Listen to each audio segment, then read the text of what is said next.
Bullies slap black girl. Not knowing she's a trained martial arts champion, the slap echoed across the cafeteria like a gunshot. Trays clattered, conversations died, phones whipped out. Everyone turned to see Chloe Simmons, blonde, confident, daughter of the local district judge, standing over Aaliyah Brooks, her hand still raised in the air. Aaliyah stood motionless, the red sting blossoming across her left cheek like fire on dark velvet. Her jaw tightened, but her eyes didn't even blink. "Oh, what? You gonna cry now?" Chloe sneered. Her posse, Haley, Bree, and Jenna, snickered beside her. "Or are you gonna do what your kind always does and call for backup?" Laughter erupted, some nervous, some cruel. Aaliyah's hands didn't move. She looked straight into Chloe's face, then lowered her eyes slowly to the tray on the ground. Her lunch, apple slices, turkey sandwich, and a bottle of water, was now swimming in ranch dressing and soda.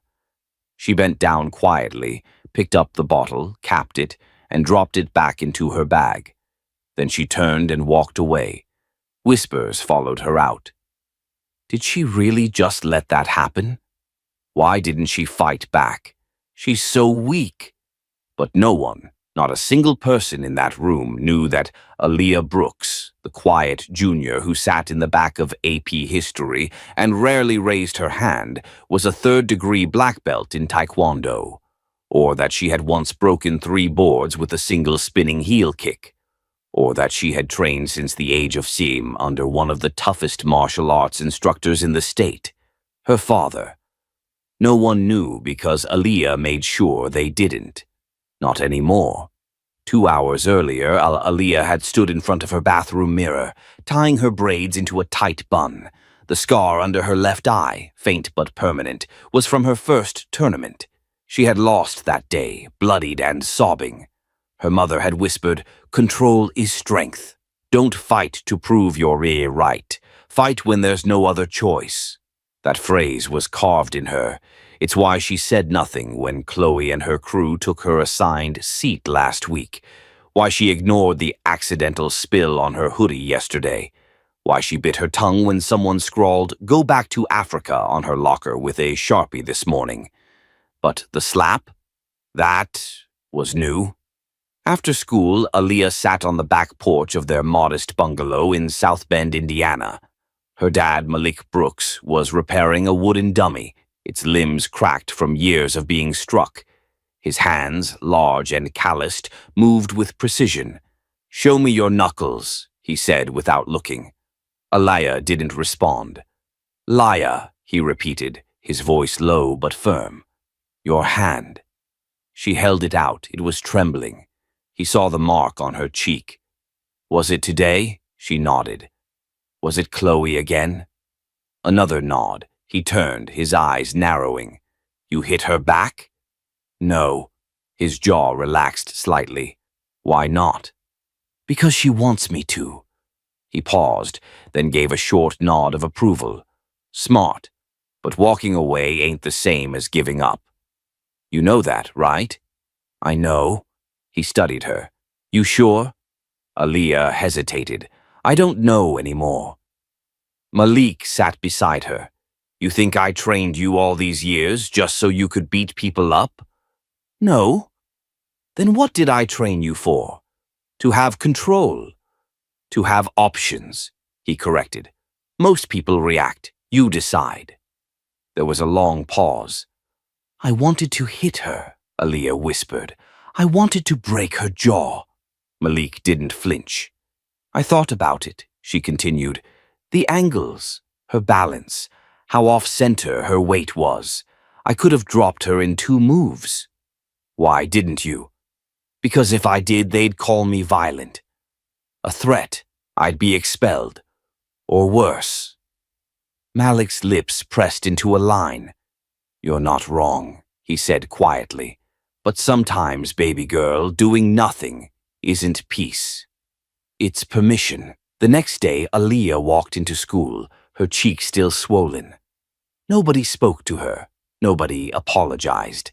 But someone, maybe Jenna, maybe Haley, had printed screenshots of her in sparring gear, mid-air in a roundhouse kick from an old tournament. The caption read, "Black belt my ass. She froze." The pictures were taped to every locker in the hallway. Aaliyah pulled one down, stared at it. And for the first time in years, she smiled.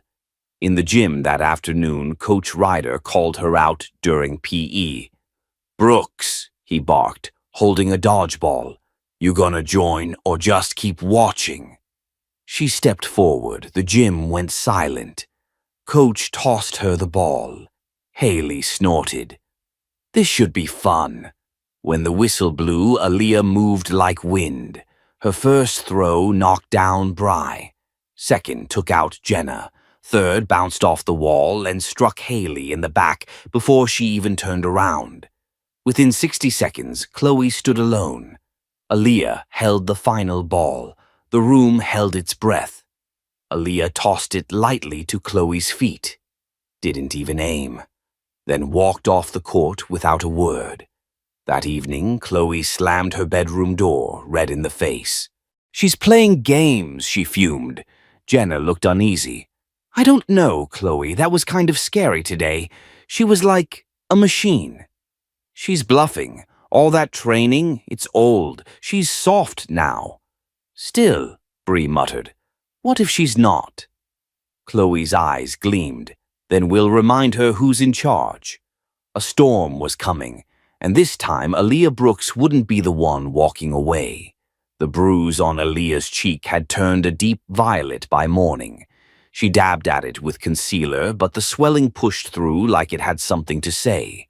No matter how much she tried to cover it, it refused to be hidden, like the truth she'd kept buried for too long.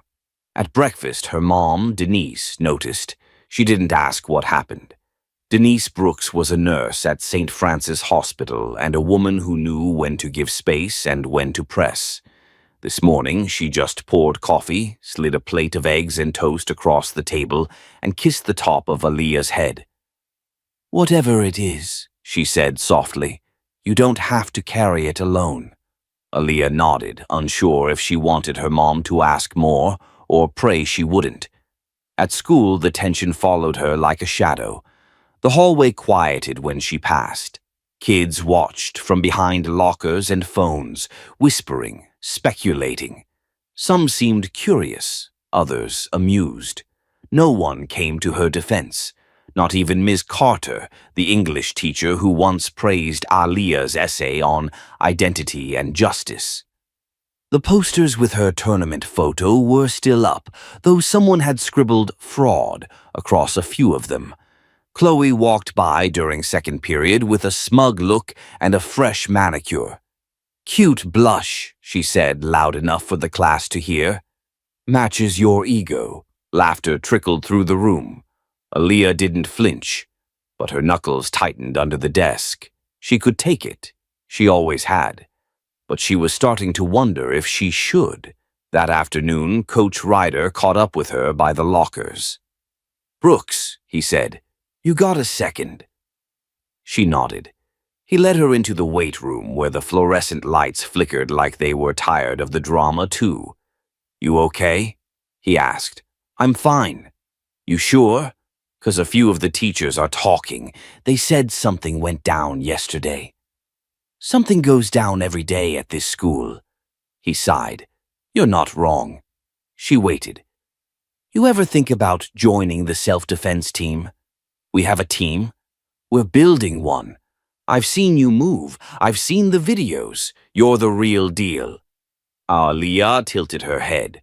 "I'm not looking to show off. I'm not asking you to. I'm asking if you want to take back the space they stole from you." Her eyes flickered. "What do you mean?" "I mean the looks, the whispers, the way they act like you're some ghost floating through the hall. You could remind them who you are." Aaliyah didn't answer right away. Finally, she asked, "Can I think about it?" He nodded. "My door's open." Later that night, Aaliyah sat on her bed, scrolling through her old training footage. Saved videos on a dusty USB her dad had transferred from camcorder tapes years ago. There she was at 10, landing a perfect roundhouse in a local championship. At 12, flipping a boy twice her size during sparring drills. At 15, executing a kata so fluid it looked choreographed by water. She had forgotten what it felt like to be that confident, that grounded. The memory wasn't just physical, it was emotional. It reminded her of the girl who used to look forward, not just survive. Her phone buzzed. It was a DM from an unknown account. Heard you were a joke. Guess those trophies were fake too. No name, no profile pic, just hate. She locked the phone, her fists clenched without her realizing. The next day, Coach Ryder announced a public demo for the self-defense team, Friday during the final period in the gym. Open to students and parents. Flyers went up. The buzz spread. Aaliyah's name was listed at the top in bold. Chloe saw it during lunch. She's actually doing it, Jenna muttered. Chloe rolled her eyes. She's making a fool of herself. Everyone knows she's a fraud. But what if she's not? Haley whispered. Chloe's smile returned, but it didn't reach her eyes. Then let's find out before Friday. That night, Aaliyah's window creaked open at 2 a.m. A thud landed on her desk. She jumped awake. It was her tournament certificate, burned on the edges. Someone had broken into her backyard, stolen it, set it on fire, and delivered the ashes. Taped to the corner was a note, "Quit, or we'll burn the rest." She stared at it, heart pounding, fingers trembling, but not from fear, from anger. She stood, walked to the garage, and pulled out the bag she hadn't touched in nearly a year. Her sparring uniform, still clean, still folded, waiting. The next morning, she dropped the burnt certificate on Principal Howard's desk. He raised an eyebrow. "Where did this come from?" "My room." "Do you have any idea who did this?" She stared at him. "I have ideas, but no proof. I can look into it. You won't find anything." There was silence. "I'm not here for protection," she said. "I'm here to tell you I'm still doing the demo on Friday. Ms. Brooks, if you feel unsafe, we can—" "I'm not unsafe, I'm just not invisible anymore." And with that, she left the office. Back straight, head high. Down the hallway, Chloe was watching and waiting, smiling like a storm was building behind her teeth. Because Friday wasn't just a demo now.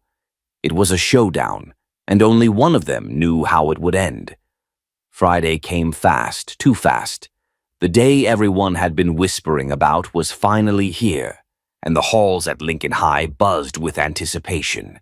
Flyers for the self-defense demo were everywhere, stuck on lockers, taped to water fountains, folded into notebooks. Some students came just to see Aaliyah fall flat. Others came because they secretly hoped she'd prove them all wrong. Aaliyah stood in the locker room alone, staring at her reflection in the mirror.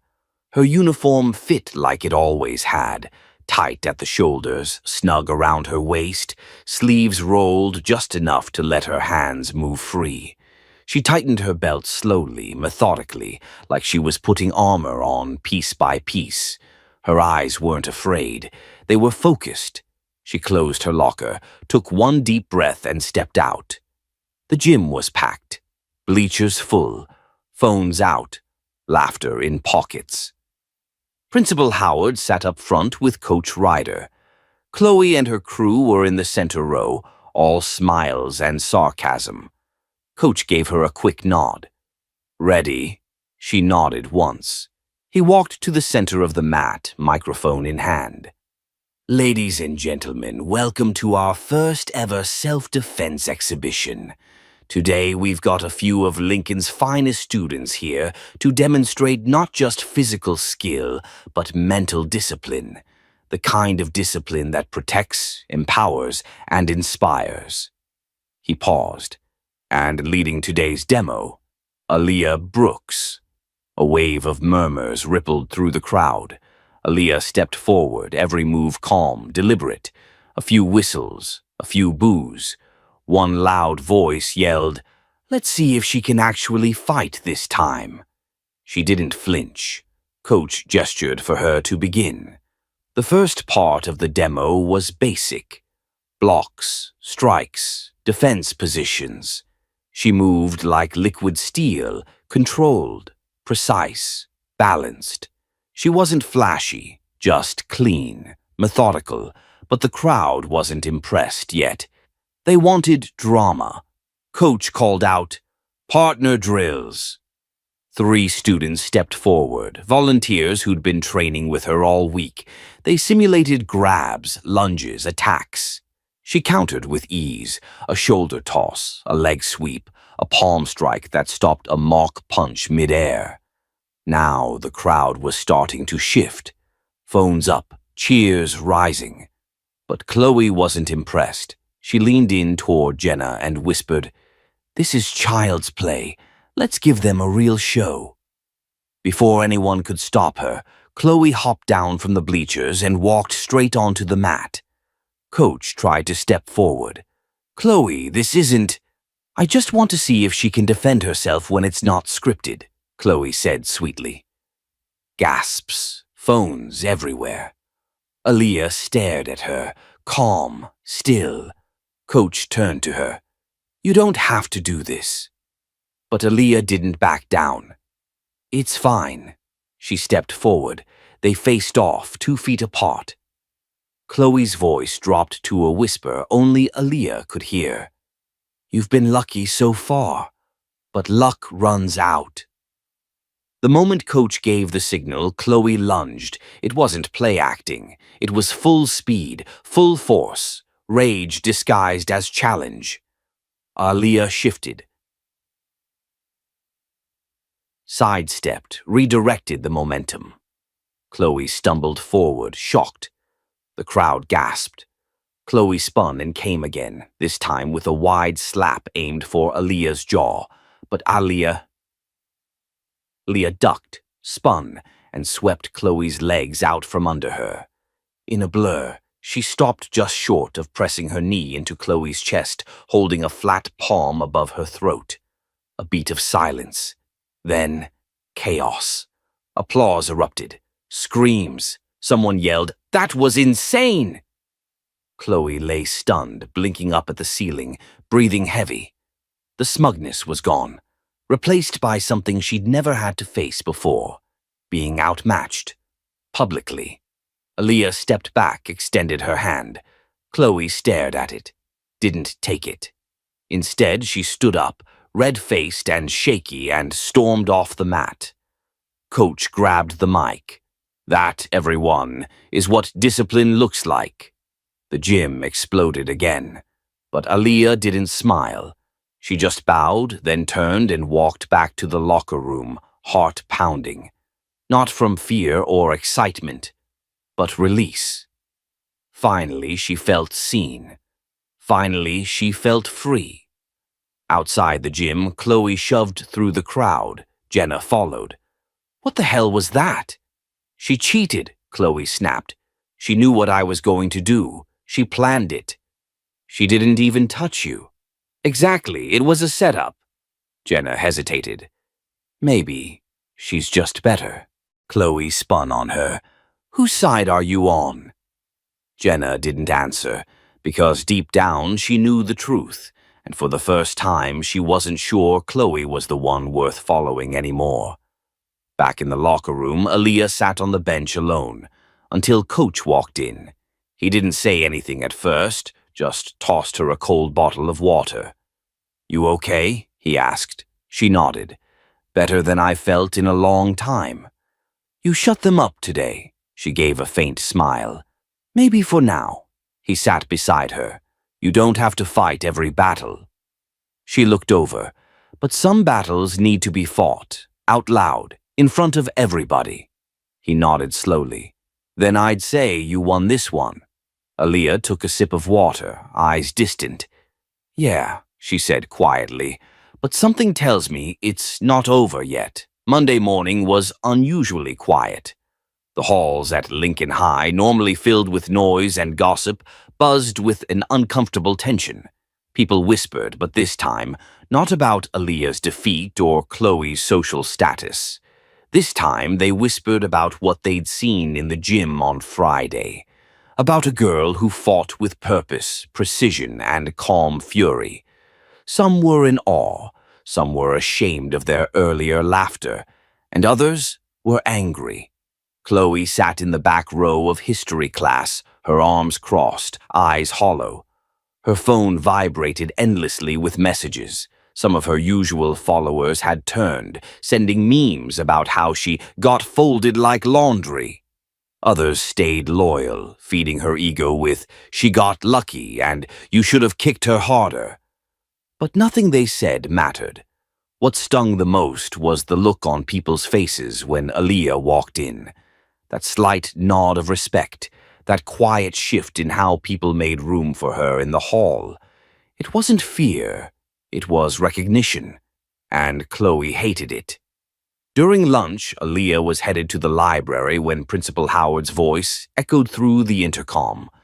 "Aaliyah Brooks, please report to the main office." Heads turned, some smirked, a few looked worried. Aaliyah frowned and adjusted her backpack. Her mind raced. Had she broken some rule during the demo? Was this about Chloe? She walked into the office to find not just the principal, but Coach Ryder and a woman in a navy blazer she didn't recognize. "Miss Brooks," Principal Howard greeted, gesturing to the seat across from his desk. The woman stepped forward and offered a hand. "Detective Angela Hayes, school liaison with the city's youth task force." Aaliyah hesitated before shaking it. "Did I do something?" Detective Hayes smiled gently. "No, but your name came across my desk this weekend. A video of your performance at the school demo's gone viral. Nearly 400,000 views and counting." Aaliyah's heart dropped. "What?"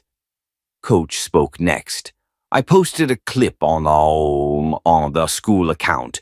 It's just the takedown part. I blurred the other student's face, but I didn't expect it to blow up like this." Detective Hayes continued. "It's not a problem. In fact, it's impressive. We've had parents and self-defense organizations reaching out, asking if you'd be willing to help lead a city-sponsored youth seminar for girls, specifically black and brown girls. We think you could be a real voice." Aaliyah blinked. She hadn't seen this coming. "Wait, you want me to teach?" "Not just teach," said Principal Howard. "Represent, inspire." The moment should have felt like a victory, but something about it didn't sit right.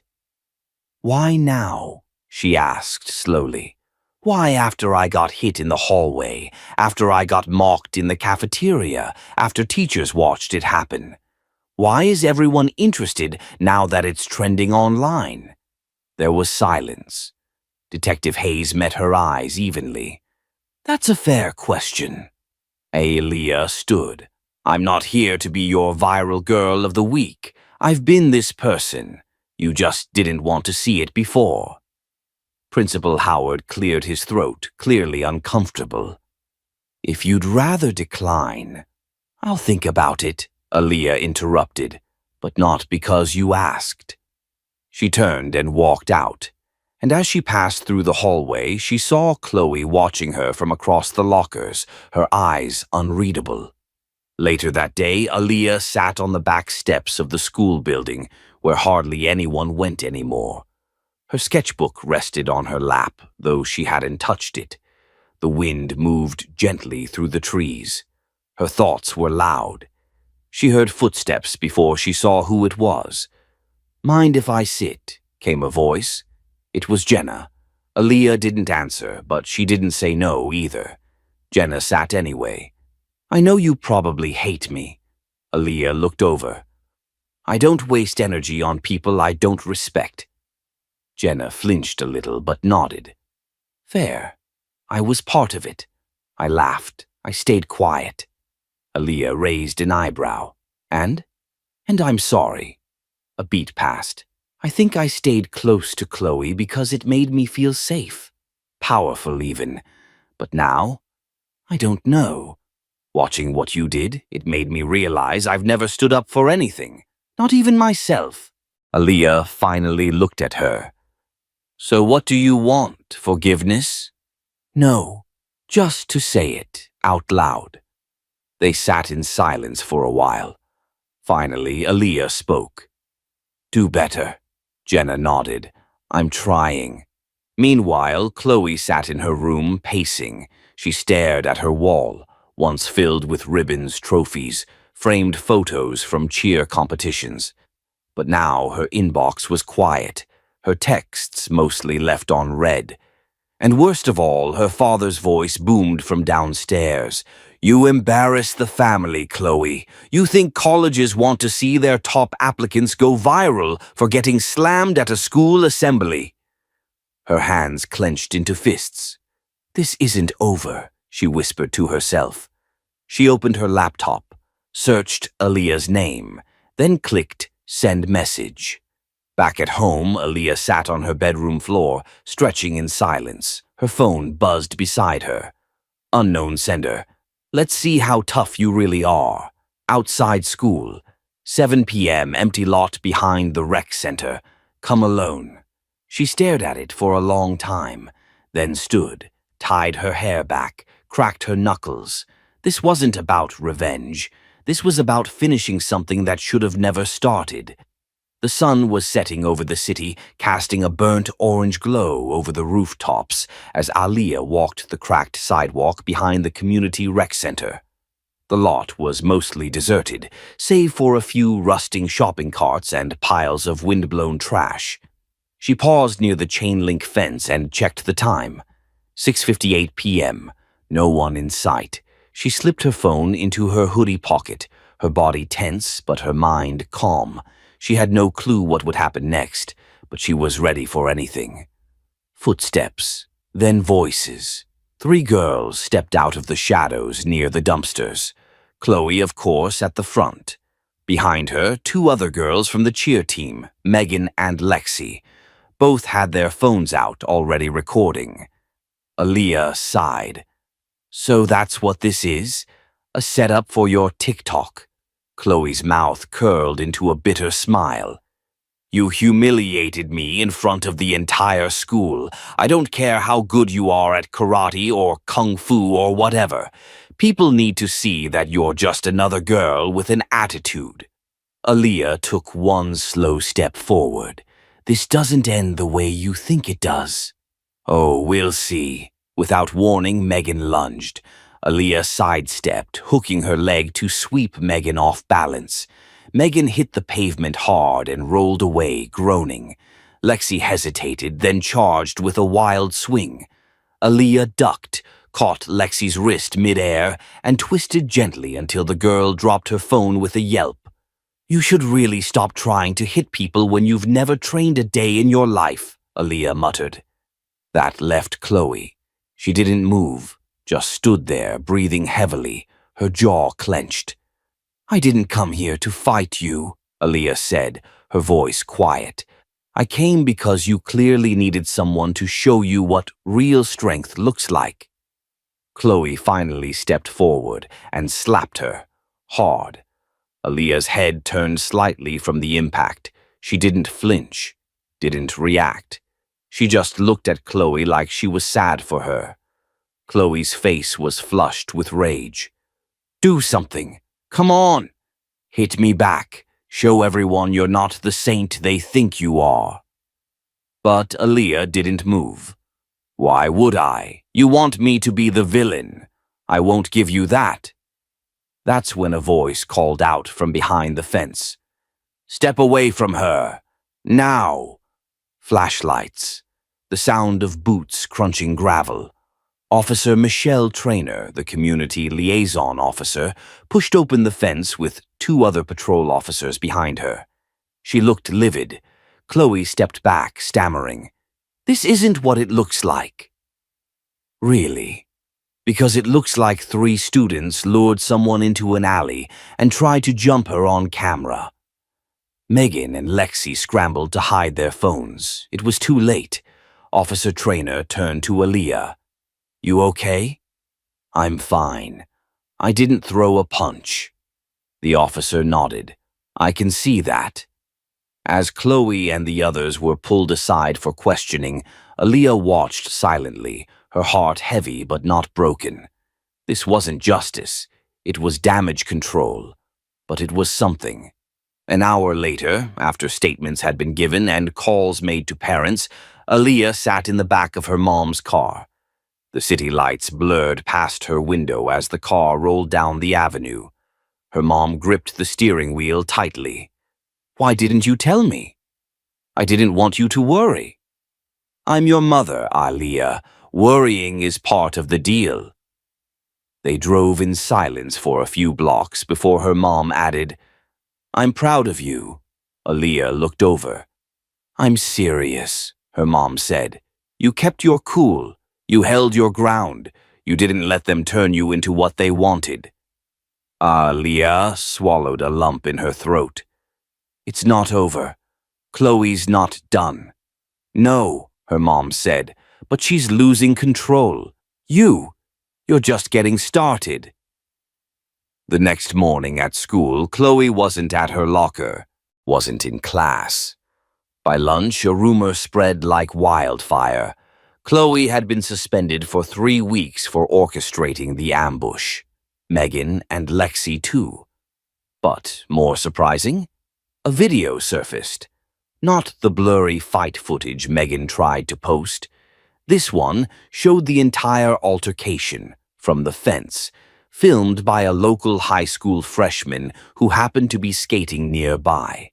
It captured Aaliyah standing her ground, deflecting every blow without retaliating. It caught her final words to Chloe, and it captured the police stepping in. The video went viral again.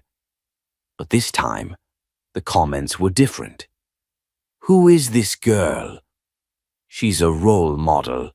She handled that with so much grace. Damn. Give her a movie." By the end of the day, Aaliyah's inbox was flooded with interview requests, podcast invites, and even a DM from a producer at a national morning show. But that night, she didn't respond to any of them. She sat cross-legged on her bedroom floor, laptop open, typing something new, a mission proposal for the girls' self-defense seminar she'd previously declined. This time she was ready, and this time she wouldn't just show them what she could do. She'd teach them how to do it too. The school's auditorium was packed tighter than a Friday night basketball game. The buzz wasn't about sports this time. It was about Aaliyah Jackson. Her name had become synonymous with quiet strength. But no one expected her to show up for the annual student panel on bullying awareness. Not after everything. But there she was, standing on stage under the harsh fluorescent lights in a simple black sweater and jeans, her braids pulled back into a clean ponytail. She didn't need a spotlight. She brought her own presence. Aaliyah looked out over the crowd, students, teachers, parents, even reporters, and took a deep breath. "My name is Aaliyah Jackson," she began. "You might have seen the videos. But what you didn't see was the years leading up to it." The auditorium fell silent. "I didn't wake up one day and decide to learn martial arts. I started at 8 because I was scared. My dad had left. My mom worked nights. I was the only black girl in a mostly white school, and some kids made sure I never forgot that." In the front row, Principal Gates shifted uncomfortably. 2 local school board members whispered to each other. "I didn't fight back with my fists. I trained so I wouldn't have to. And when the day came, when I had every reason to strike, I didn't. Not because I was weak, but because I was in control." Applause broke out, hesitant at first, then rolling like thunder. But Aaliyah wasn't done. "I'm not here to be a symbol. I'm not your hero story. I'm a girl who got tired of shrinking herself so other people could feel tall. I didn't expose Chloe to ruin her. I exposed her because someone needed to say, enough. The crowd rose to their feet. Later, in the green room, Ms. Carver, the vice principal, stepped in. You sure about all this? We've got media requests pouring in. News crews want a follow-up. A few universities reached out. Even a talent agent called. You're becoming a brand. Aaliyah looked at her. I'm not a brand, I'm a person, and this isn't about becoming famous. What's it about, then? It's about not letting people like Chloe write the story anymore. There was a knock. Miss Carver opened the door, and in stepped someone unexpected. Officer Michelle Traynor, the same officer who had stepped in during the alley confrontation. Aaliyah, she said, can we talk? Aaliyah nodded. The two stepped outside into the corridor, their footsteps echoing on the tile. I just wanted to say I watched your speech. You're the real deal. Thank you. I also came with some news. Chloe's parents are suing the school district. Aaliyah blinked. What? They claim their daughter was unfairly targeted, that she's being portrayed as the villain in a media witch hunt. Aaliyah's jaw tensed. She orchestrated the whole thing. I know, and we've got evidence, but they're well connected. This might get messy. So what now? You have options. You could testify if it goes to court, or you could let the school handle it quietly. Aaliyah stared out the window at the school courtyard. No more quiet. I'll speak. That night, Aaliyah sat down at her desk and started a letter addressed to the school board. She laid it all out, not just Chloe's actions, but the silence of the system that let it happen. The teachers who looked away, the coach who ignored complaints, the administrator who told her to just blend in. She ended the letter with a question. What message do you send when a girl defends herself without violence and you punish her anyway? The next morning, the letter went viral. By afternoon, major news outlets were quoting it. By evening, something even more shocking happened. Chloe's father, real estate developer Greg Whitman, was caught on tape at a private fundraiser mocking Aaliyah and the school's woke circus. The footage leaked. Public backlash exploded. His firm lost 3 corporate clients overnight. Meanwhile, the school board held an emergency meeting. Aaliyah was invited to speak. She walked in wearing a navy blazer over her usual jeans, composed, unapologetic. I don't want revenge, she said calmly. I want reform. And I want it before another girl like me is forced to fight for her dignity alone. Silence, then nods, then a vote, unanimous. The board announced new measures on bullying and racial harassment, mandatory cultural sensitivity training for staff, and funding for a district-wide martial arts self-defense program, named in honor of Aaliyah Jackson. When she stepped outside the meeting, a crowd of students and parents were waiting. Someone held up a handmade sign. Strength isn't silence. Aaliyah smiled, her heart pounding. Not from fear, from purpose. It wasn't over. There were still stories being written about her, still critics, still whispers in corners. But now she had a voice, and she wasn't done using it. Chapter 7. Aaliyah sat at her kitchen table, elbows on the worn wood, her fingers running over the grain. A half-eaten sandwich sat on the plate in front of her, untouched. Across from her, her mother, Vanessa Jackson, flipped through a pile of papers, eyes skimming fast.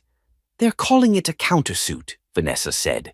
Chloe's family is going after the school, yes, but now they're trying to drag you in directly. Defamation, emotional distress, the works. Aaliyah didn't flinch. Let them. Vanessa looked up. This isn't just noise anymore, it's legal. They hired lawyers with reputations, big reputations. They'll spin everything if they can, make it seem like you attacked their daughter's future. She went after mine first. Vanessa softened, her hand reaching across the table. I know that.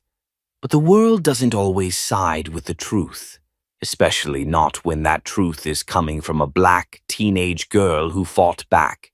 Aaliyah closed her eyes for a moment, then opened them. Steady. Then I'll make sure they see more than just a headline. Later that evening, she met with Ms. Carver and Principal Gates in the district office. The air in the room felt thick, tense. Gates cleared his throat. We're considering settling. Quietly. No admission of wrongdoing. We just want this over with. No, Aaliyah said. Absolutely not. Aaliyah, I understand how you feel, but no, you don't, she interrupted. You don't understand what it's like to walk into this school every day, knowing the system is built to protect people like Chloe, not me. And now that the world's watching, you want to tuck it all away behind a non-disclosure agreement? Miss Carver didn't say a word, but her silence spoke volumes. I'm going to court if I have to, Aaliyah said firmly, and I'm going to speak. That night, she posted a video. No music, no edits, just her face, honest, raw. My name is Aaliyah Jackson, she said, and I refuse to apologize for defending myself. The video exploded overnight. By morning, news trucks were parked outside her house. By noon, her story had been picked up by national networks. By evening, something even more unexpected happened. Chloe's cousin, Madison Whitman, a freshman at a neighboring high school, posted her own video. I was at that party, Madison said, her voice shaking. I saw what Chloe did. She thought it was funny. She planned it. And Aaliyah didn't attack her. She just stood her ground. The internet lit up. Hashtags started trending.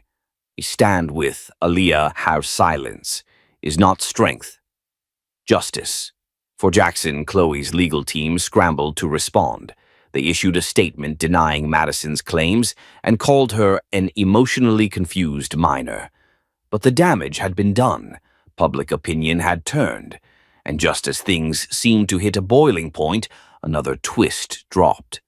A former teacher at Hillside Academy, Mr. Dwyer, came forward with emails, dated months before the incident, detailing formal complaints about Chloe's bullying filed by multiple students. The school had buried them. Principal Gates and several faculty members were placed on administrative leave pending investigation. At school, Aaliyah walked through the halls, no longer invisible, but now unavoidable. Some students avoided eye contact. Others nodded. A few even whispered apologies in passing. Then came the school board hearing. Aaliyah stood at the microphone in the packed community hall. News cameras lined the back wall. Her heart thundered, but her voice didn't waver. For years, students like Chloe were protected while students like me were silenced. We were told to stay calm, stay quiet, stay small. She glanced at the panel of board members. Well, I'm done being small, she turned to the audience. I didn't speak out because I wanted attention. I spoke out because someone had to, and now that you've heard me, you don't get to pretend you didn't. The room erupted in applause. Standing ovation, parents with tears in their eyes, students with fists in the air. Backstage, Miss Carver met her with a hug. You didn't just hold your ground, Aaliyah. You changed the game. Aaliyah smiled, but it was tired. Let's just hope they remember that after the cameras stop rolling. That night, as the family sat down to dinner for the first time in what felt like weeks, without tension clawing at the edges, Aaliyah's phone buzzed, a message from Master Elena, her longtime martial arts instructor. Proud of you, little fire. Next fight's not in the ring, but it's still a fight. Aaliyah grinned. She texted back, "Good thing I'm trained for this." The courtroom buzzed with a quiet intensity, cameras flashing outside like lightning behind tinted windows. Inside, it was calmer, but the air crackled. Aaliyah sat at the witness table, flanked by her attorney and her mother, Vanessa. She wore a dark navy suit jacket, tailored, neat, and her long braids were tied back in a single clean braid that fell over her shoulder. Her expression was calm, unshaken. Across the aisle, Chloe Matthews sat beside her parents and a row of high-powered attorneys. Their expressions were rehearsed, sympathetic, professional, innocent. But underneath the polished facade, you could see it. Anxiety. The kind that comes from watching public opinion shift hard and fast. The judge, a stern-faced black woman in her early 60s named Judge Marla Pierce, entered and called the room to order. She had read every deposition, every complaint, and every counterclaim filed since the incident. Her gavel struck, and the final proceedings began. The opposing counsel rose first, a well-dressed man with a voice like a velvet dagger. "Your Honor," he said smoothly, "this case is not about race. It is not about privilege. It is about a violent reaction from a student that could have ended in real injury. We cannot let our emotions cloud that fact." Then it was Aaliyah's turn. She stood slowly, walked to the stand. When she spoke, her voice rang out steady and clear. "My name is Aaliyah Jackson. I'm 17 years old. I've trained in martial arts since I was 5. But what happened that day wasn't about violence. It was about survival." She looked over at Chloe, who flinched slightly under the gaze. "Chloe didn't just slap me. She mocked me, harassed me, humiliated me in front of the whole school. And when I finally stood up for myself, people didn't ask why it happened. They asked how I dared to respond." The judge leaned forward slightly. "And did you intend to hurt her?" "No," Aaliyah answered. "I intended to stop her." Gasps stirred among the audience. Some reporters shifted in their seats, pens scribbling furiously. "People keep asking why I didn't walk away," Aaliyah continued, "why I didn't let it slide. But if I did that, I'd be telling every girl who looks like me that they should stay quiet, that they should take it. I refuse to send that message." The courtroom was utterly silent. Then a slow clap broke the stillness. It came from the back. Everyone turned. A tall woman stepped forward, gray curls haloing her face. Master Elena, Aaliyah's martial arts instructor, in uniform. She nodded once at Aaliyah, then took her seat quietly. It was silent again, but different now, charged, empowered. The judge sat back, folded her hands, and took a breath. "The court finds in favor of Miss Jackson," Chloe's mother gasped. Her father swore under his breath.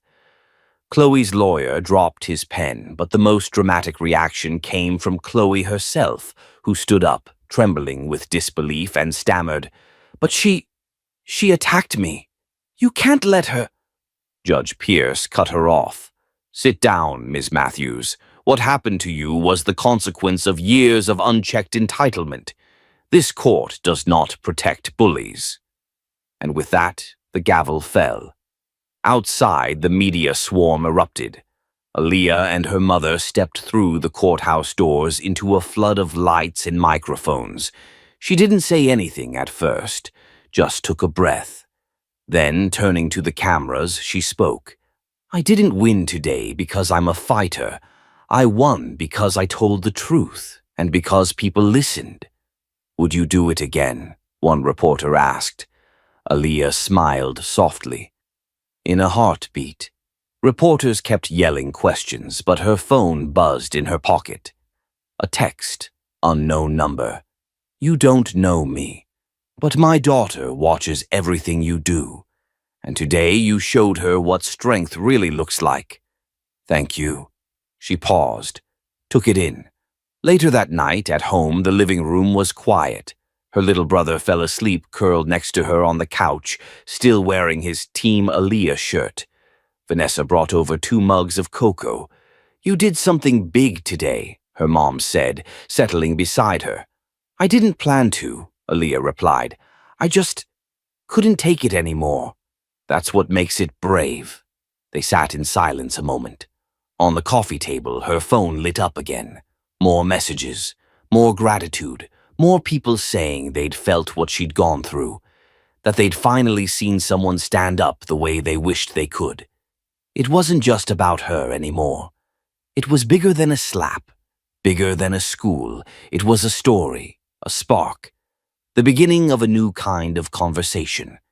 She posted one last video that night, just her, on her front porch, stars blinking above her. If this story meant something to you, if you've ever been told to stay small or stay silent, don't. Speak up, speak out. And if you want more stories like this, if you believe voices like mine matter, then share this. Subscribe, support this channel, because we're not done yet, she paused, then added softer. And I'm just getting started.